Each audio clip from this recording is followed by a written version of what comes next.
Les baisses des taux. Aujourd'hui est jour de réunion de la Banque Centrale Européenne.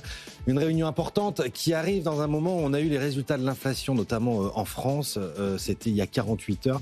Une inflation au plus bas depuis la crise Covid. On est à 0,3%. L'inflation a disparu. C'est assez simple. En France, en tout cas, c'est une des plus faibles. C'est la plus faible de la zone euro, juste après Chypre. Avec une inflation au plus bas, on se dit, Roland Gillet, il est grand temps de baisser les taux, non ? Et puis de relancer un peu la création de richesses en Europe ? Mais d'autant plus que la Banque centrale a toujours dit que ce qu'elle allait accorder d'importance, c'est ce qu'elle regardait sur les données, la core inflation.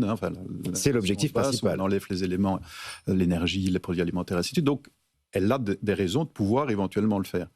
Elle a une deuxième raison aussi de pouvoir le faire, c'est de dire finalement la plus grande réussite de Trump dans le combat sur la compétitivité de ces entreprises exportatrices des deux côtés de l'Atlantique, c'est d'avoir créé une baisse du dollar de 15% qui a un effet immédiat évidemment. Donc clairement, si on baisse les taux d'intérêt du côté européen pour le moment, on peut espérer quand même que ça redonnera un petit coup au dollar et que donc ça restreindra un peu ce handicap évident en dehors des tarifs américains dont on sait qu'on ne sait pas où on va. Les taux de change, on sait où ils sont.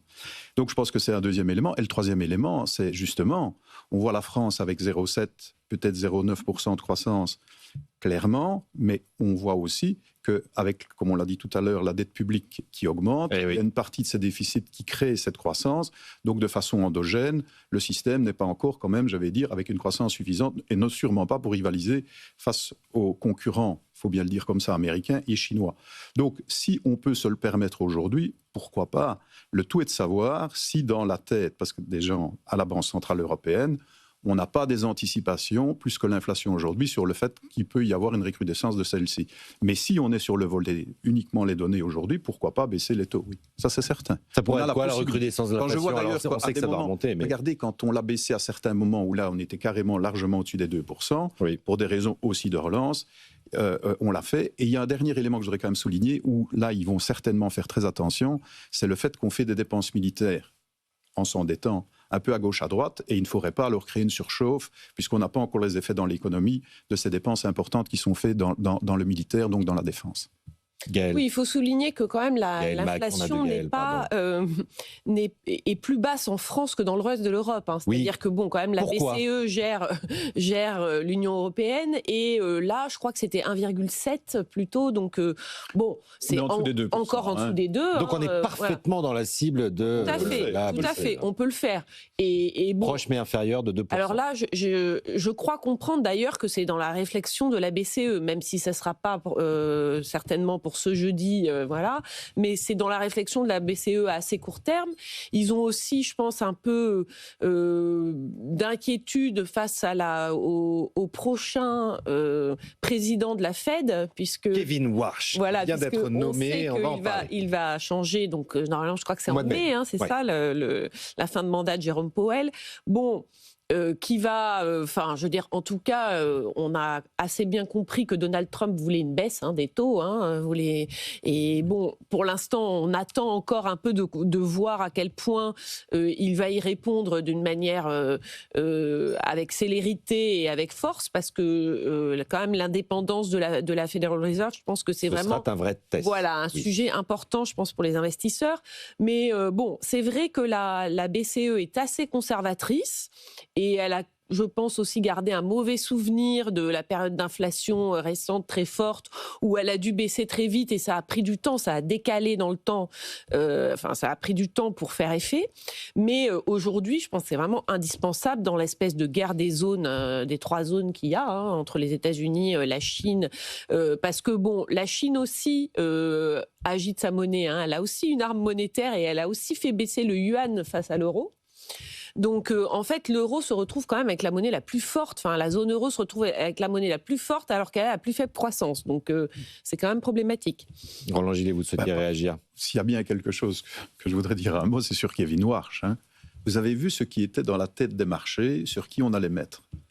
Jusque déjà quelqu'un qui est déjà à la Banque centrale maintenant, Myrène, qui a été nommé clairement pour faire baisser les taux d'intérêt. Je vous quand même rappeler, et vous l'avez dit, même le président de la Fed ne décide pas lui tout seul, j'ai décidé. Il y a un board. Donc, il n'a pas non plus nommé Myrène, parce qu'il y a toute une série de gens sérieux au niveau de la Fed qui ne vont quand même pas faire que le dollar n'existera plus, j'entends, comme monnaie de référence, parce qu'il y a quelqu'un qui montre vraiment qu'il y a une dépendance complète, qu'on fait n'importe quoi, quelle que soit l'inflation, ainsi de suite.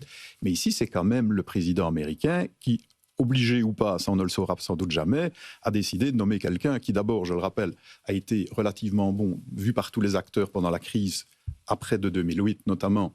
Donc il sait ce que c'est que gérer une situation de crise. 2, il fait partie des gens qui sont plutôt ce qu'on appelle les gens qui sont hawkish en anglais, c'est-à-dire qui sont plutôt rigoureux et qui sont plutôt les derniers à baisser les taux d'intérêt. Il va avoir une pression, dit-on, de Trump. C'est évident, c'est lui qui l'a nommé. Et encore hier, il a fait quand même rappeler, le président américain. En Europe maintenant, il n'y a pas des gens, j'ai pas dit qu'ils y arrivaient, qui essayent aussi de faire pression sur la Banque centrale européenne. Mais c'est ça, on parle beaucoup d'indépendance de la Fed. Est-ce que c'est pas le cas de toutes les banques centrales? Mais d'autant plus qu'aujourd'hui, il faut quand même rappeler qu'avant, normalement, une banque centrale, c'est d'abord l'impératif d'inflation. Tout doucement, c'est devenu avec les crises aussi l'emploi, le taux d'emploi et le taux de chômage et la croissance. Donc, clairement, aujourd'hui, qu'il y ait au moins des discours, après on prend des décisions de façon indépendante, il y en a toujours eu aux États-Unis, a fortiori. Donc ici de dire Trump va faire pression, il le faisait déjà. Mais il y a quand même des gens autour de la table sérieux, et il vient d'en rajouter un sérieux pour le coup, et qui n'a pas envie, dans sa carrière, de passer, vu ce qu'il tire comme élément très positif pour lui, et d'avis généralisé. Vous avez vu d'ailleurs la réaction de l'or et de l'argent le même jour. Autant les gens avaient peur que ça allait être du tout va, qu'une fois qu'on allait savoir le nom, on allait vraiment voir quelqu'un qui allait vraiment à titre ultra dépendant du président, qui allait faire n'importe quoi. Dès qu'on a nommé, qu'il a nommé Kevin Warsh, les marchés se sont plutôt dit oula, ça ne sait pas qu'on avait ça en tête. Mais c'est reparti à la hausse aussi depuis. Oui, mais reparti à la hausse, je veux bien. Et on verra bien où ça se stabilisera. Mais ça veut dire, ça montre quand même qu'il a compris, et à différents moments, que de montrer vraiment, en dehors de ce qu'il fait déjà, sur les tweets et ainsi de suite, que la Banque centrale va devenir vraiment une dépendance du Trésor américain, ce serait se tirer une balle dans le pied, d'autant plus qu'il a, contrairement à d'autres pays comme par exemple le Japon, une dette qui est détenue à l'extérieur. Donc les gens à l'extérieur, ça ne les fait pas rire du tout déjà, la baisse du dollar. Ils rajoutent en plus le fait que les taux d'intérêt vont monter, ça fera baisser le cours de leurs obligations. Donc tout ça n'est pas sérieux. Donc ils le voient. Donc je trouve que c'est un élément positif. Qui rappelle d'ailleurs que ce sera d'autant plus facile pour la Banque centrale, avec quelqu'un de sérieux, d'avoir un écart de taux qui peut faire que le dollar reprenne un peu de vigueur par rapport aux désavantages. Il est trop faible pour vous, le dollar En tous les cas, je vous dis, à demander à tous les exportateurs. Regardez aussi l'état de l'Allemagne. Qui est celui vraiment qui exporte? Je n'ai pas dit que la France ne le faisait pas sur des produits de luxe. Non, mais l'Allemagne est beaucoup plus, évidemment. Qu'est-ce que fait l'Allemagne? Elle récolte finalement, avec les fournisseurs qu'elle a en différents autres pays européens, qui bénéficient aussi de ses exportations internationales, notamment vers les États-Unis. Donc, elle a besoin du reste de l'Europe. Elle ne fait pas tous les produits. Mais néanmoins, c'est elle qui est confrontée directement au taux de change. Je peux vous dire que beaucoup d'exportateurs allemands, ils tirent la langue. Pour le c'est sûr. Et de l'autre côté, vous avez forcément des exportateurs américains qui, eux, se réjouissent, puisqu'en plus, comme on l'a toujours dit, et les présidents américains d'abord, le dollar c'est notre monnaie, mais c'est votre problème, puisque toutes les matières premières, y compris l'énergie, restent exprimées en dollars. Donc clairement aujourd'hui, il faut regarder dans quel jeu on joue. Donc avoir un déficit compétitif, sans parler des tarifs, de 15%, si on le réduit à 13, soit 11, soit 10, parce que je suis sûr qu'ils ne resteront pas non plus les Américains, le président américain, sans réaction, ce serait une bonne chose. Oui, en même temps, c'est une volonté du président américain. Bien sûr, lui, il veut un dollar bas. Il veut un dollar bas et il insiste pour ça. Pour le coup. Et il insiste pour ça et il en a besoin de toute façon, parce que par ailleurs, il a quand même augmenté les tarifs douaniers, donc il a quand même créé aussi des hausses de prix dans les composants pour les industriels américains. Donc c'est une sorte de compensation également, ce dollar bas. Et lui, je pense, il sera très vocal là-dessus. Alors c'est évident que le président, tout le monde fait des pressions politiques sur les banques centrales, ça c'est vrai, mais la spécificité de Donald Trump globalement, c'est que le niveau d'intensité de pression qu'il met dans tout ce qu'il fait est juste puissance 10, je dirais, par rapport à ce que tous les autres hommes et femmes politiques ont toujours été disposés à faire. Donc voilà. Donc bon, après c'est vrai que Kevin Warsh n'est pas du tout le nom inflammable qu'auraient pu craindre les investisseurs, et qu'il n'est pas seul à bord. Donc voilà. Mais en tout cas, cet écart entre l'euro et le dollar, on ne peut pas attendre des États-Unis que une politique conciliante et multilatérale pour rééquilibrer les monnaies. C'est sûr. Voilà. Non, mais il y a des points positifs pour nous. Voilà. C'est pour ça que de baisser les taux est un différentiel objectif vis-à-vis des investisseurs. Voilà, exactement. C'est pour ça qu'il faut vraiment baisser les taux. Voilà. Mais c'est aussi le dollar il faut jouer faible avec nos armes. qui probablement va nous permettre d'avoir une balance commerciale excédentaire au 4e trimestre, parce qu'on a un baril du Brent qui est passé en un an de 77 à 57 euros. Oui, mais ça, c'est aussi un effet sur l'inflation quand on la prend avec les et l'énergie. Sur l'inflation, absolument, qui améliore notre compétitivité en France. Mais maintenant, on ne peut pas garder que ça comme objectif, parce que sinon, on va tuer tous les autres évidemment qui ne sont pas dans l'énergie. Allez, je voudrais qu'on passe au dernier thème de l'émission. Il est 10h44, vous êtes toujours en direct sur BFM Business, c'est les experts. Et revenir sur cette réunion qui s'est tenue hier à Washington. Il y avait une 50aine de pays présents hier dans la capitale américaine pour le sommet des minerais critiques. Et à son issue, eh bien, une bonne dizaine d'accords ont été signés pour se coordonner sur un marché jugé défaillant par l'administration américaine. On va écouter Marco Rubio, le secrétaire d'État américain, qui pointe le quasi-monopole chinois et qui fait du coup une ouverture sur le multilatéralisme. On l'écoute tout de suite. Aujourd'hui, les minerais critiques sont fortement concentrés dans les mains d'un seul pays. Et cela peut, dans le pire des cas, être utilisé comme un moyen de pression géopolitique. Mais ça peut aussi être sujet à toutes sortes de perturbations, comme une pandémie. Je pense qu'il y a aujourd'hui une prise de conscience générale sur le fait que nous devons avoir des chaînes d'approvisionnement fiables et diversifiées partout dans le monde pour les minerais critiques. Bon, qu'est-ce qu'on peut en tirer de cette réunion d'abord pour commencer, je sais pas, Gaël ou Gaël en tout cas, voilà. Donc les terres rares, juste pour résumer, c'est 17 métaux stratégiques critiques. Hein, oui. Il y a des noms qu'on n'entend pas très souvent lantane, néodyne, tantale, terbium, gallium, germanium, voilà. Ce qui est quand même intéressant dans cette problématique, c'est que en fait, c'est pas que la Chine soit une terre très riche en terres rares et que ce soit le seul pays au monde qui dispose de terres rares dans ses sous-sols et que... contrairement à ce qu'on pense, les terres rares ne sont pas rares. Oui, voilà, les terres rares ne sont pas rares. Il y en a et donc, partout. Je veux dire, ce monopole n'est pas un monopole de fait comme, je sais pas moi, celui de l'Afrique du Sud sur les diamants parce que c'est l'endroit où il y a les diamants. Non, c'est un monopole que les autres pays ont laissé se créer parce que l'extraction des terres rares, c'est quelque chose de très polluant, compliqué, cher, voilà, dans un premier temps, etc. Donc, on a laissé les Chinois construire, qui n'ont pas de problème avec l'idée d'être polluants, le faire. En fait, c'est le raffinement des terres rares. Voilà, et ensuite, on leur a laissé construire une économie autour de ça, c'est-à-dire l'extraction, c'est-à-dire les machines, toutes les machines-outils autour des terres rares sont chinoises. C'est-à-dire les machines d'extraction, les machines de raffinage, etc. Bon.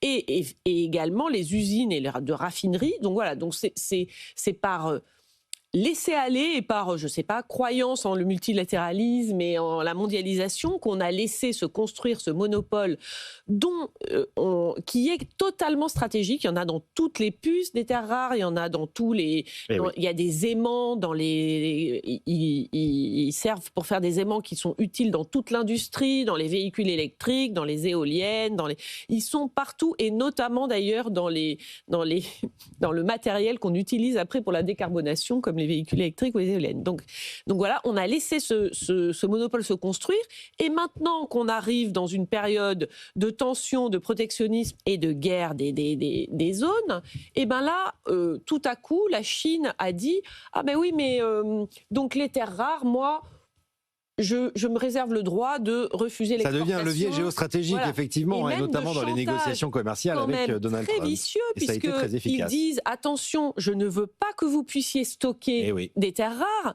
et je vais vérifier industriel par industriel si vos commandes sont pertinentes pour votre production à venir, pour m'assurer bien que vous n'allez pas faire de stockage, et que donc vous n'allez pas être en situation d'être un tout petit peu, d'avoir un peu de marge, etc. » Voilà.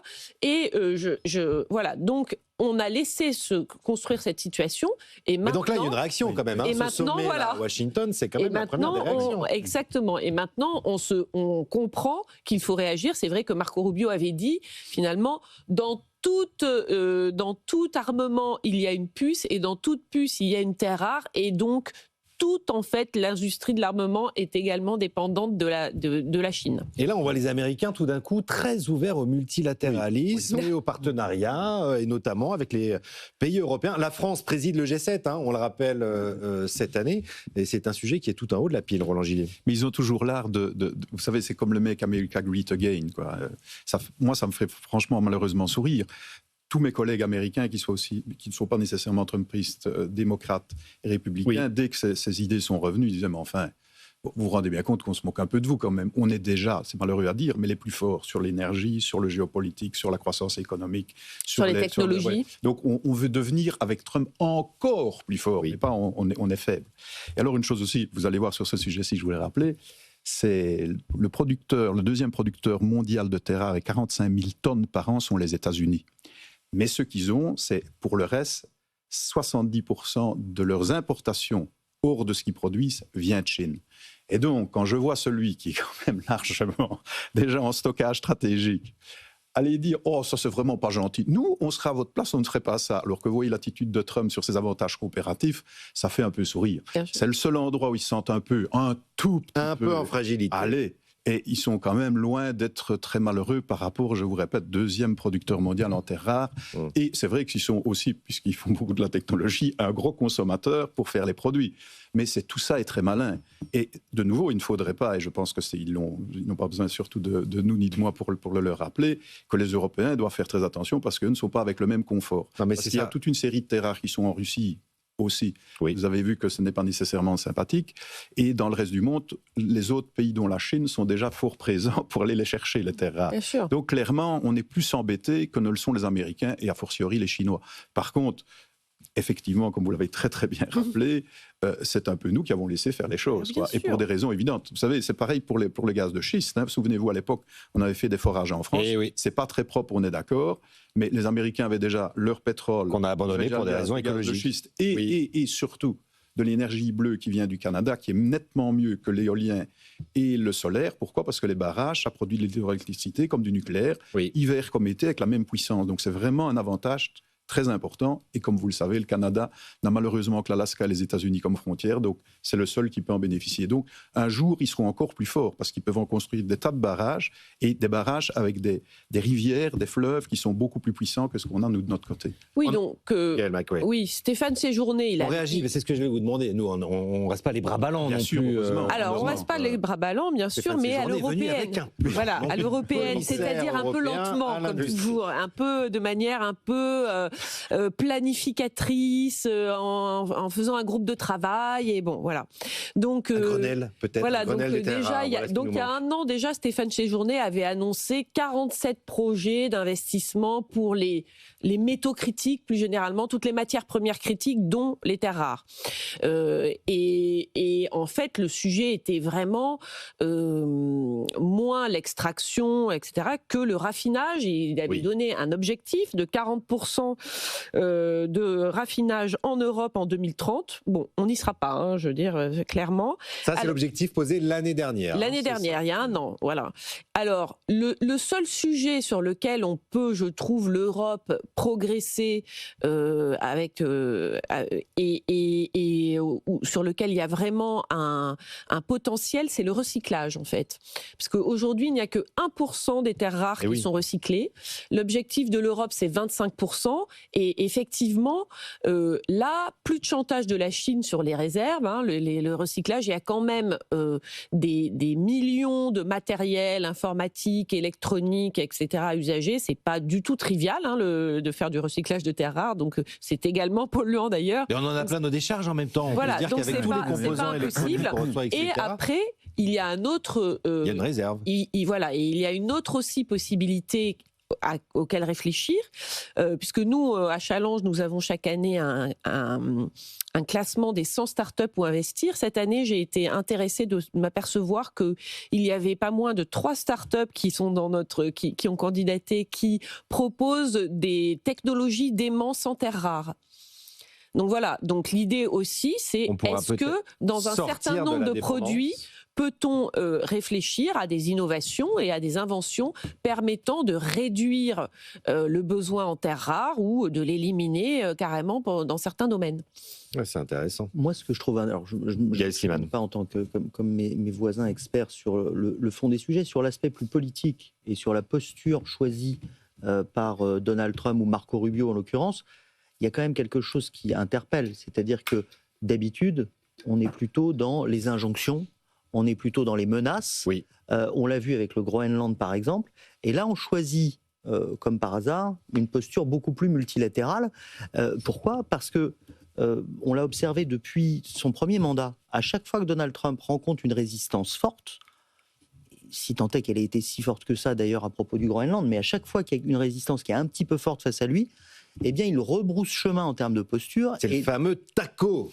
Trump always chicken out. Voilà, c'est exactement ça. On l'avait vécu à l'époque du premier mandat avec Kim Jong-un, donc avec la Corée du Nord, où il l'appelait Rocketman, où il l'avait beaucoup menacé, pour finalement complètement se déballonner, comme diraient les jeunes, et devenir quasiment son meilleur ami dans les semaines qui suivaient. Oui. Et là, on vient de vivre un épisode en termes de relations internationales d'extrême tension sur le Groenland. Quand même, avoir le président des États-Unis qui menace quasiment militairement d'attaquer un pays de l'OTAN, en l'occurrence le Danemark, et d'envahir son territoire, c'était quelque chose de violent. Et dans la foulée, on aboutit sur cette question qui est centrale depuis toujours pour Trump, sur les terres rares, on aboutit à quelque chose qui est dans une posture beaucoup plus multilatérale. Oui.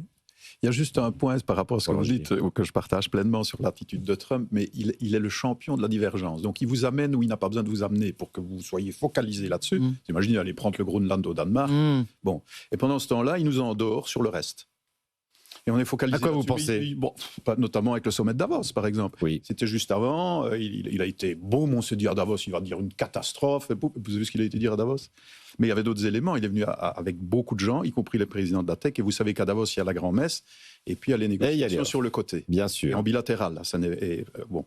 Et donc, clairement, là, il est venu avec des idées qui n'avaient rien à voir avec le Groenland. Puisque là, il a dit tout de suite qu'il n'allait pas... il a refroidi la température, j'ai beaucoup de respect pour à la fois de la pièce. La souveraineté du Danemark sur le Groenland. Mais vous imaginez, 57 000 personnes là-bas qui ne vont jamais lui faire de mal. Je ne vois pas le Groenland, pour le moment, être attaqué ni pour ses terres un peu rares ou ses voies maritimes. Parce que le reste, c'est une calotte glaciaire qui fait que le coût d'extraction est très cher. Et en plus de ça, il y a déjà des bases américaines. Donc je trouve que c'était assez sympathique et ironique même, nous, de dire si vraiment il a peur, on va envoyer des soldats de l'OTAN. Vous avez vu d'ailleurs que ça s'est vite arrêté. 15. C'était presque à faire mais 40 de plus. Et s'il avait dit, écoutez, envoyez-en 80, ça nous soulagerait. C'était vraiment une manière ironique. Mais je trouve qu'on est mieux dans ce volet-là plutôt que dans l'agressivité. Mais vous avez vu qu'il est vite revenu en arrière. Il a dit, il est hors de question de toute façon. Et c'est ça qu'on n'a pas dit tout à l'heure, même au niveau de Warsh. En dehors des gens qui regardent ça de l'extérieur, regardez ce que pensent les Américains quand il fait quelque chose qui a du sens. La majorité des Américains ne sont pas loin d'être tous des idiots. Et donc, clairement, sur le Groenland, il n'avait même pas une majorité chez les siens. C'était tout à fait inenvisageable pour tous les autres. Et s'il avait fait même menace d'y aller avec la force, il n'avait même plus 1 sur 10 des siens qui le suivaient. Donc, vous voyez, il faut quand même voir un petit peu où on en est. Et donc, ici, regardez au niveau des États-Unis, le fait qu'il ait nommé Warsh, ça a rassuré, bien sûr, l'extérieur, mais aussi les Américains eux-mêmes. Donc, il a ce côté quand même... Oui, de toute façon, les pieds sur terre, c'est-à-dire que le mur du réel se rapproche il tweet tout le temps. Donc, il va y avoir des midterms elections aux États-Unis. Dans 6 mois, c'est ça, on a des midterms. Ils vont complètement changer la donne, puisqu'à longueur, vous avez rappelé les sondages, à longueur de sondage, ça se passe très mal pour lui sur tous les sujets. Les Américains, notamment sa base électorale, ne comprennent pas ce qu'il fait, puisqu'il était censé être plus protectionniste, et finalement, il ne fait que parler de l'international et se positionner là-dessus. Et donc, peut-être qu'il y aura un changement dans 6 mois, y compris dans l'attitude globale qu'ont nos grands ensembles, l'Europe face aux États-Unis. On le suivra, évidemment.